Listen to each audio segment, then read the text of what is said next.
How to import database via phpMyAdmin in cPanel. Log into your cPanel account and you will be on this page. Go to the Databases section and click the phpMyAdmin. On the left side of this interface, click the database where you want to import the database file. A window opens on the right side.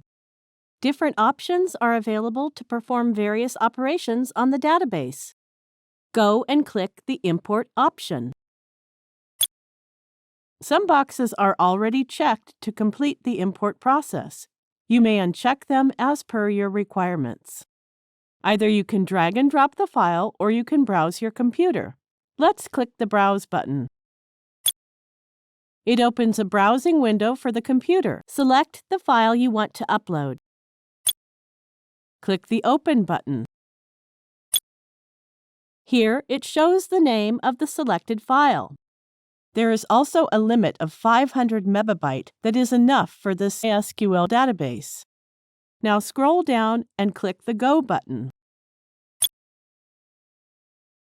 That's it. We have successfully imported the file into the database. Thank you for watching.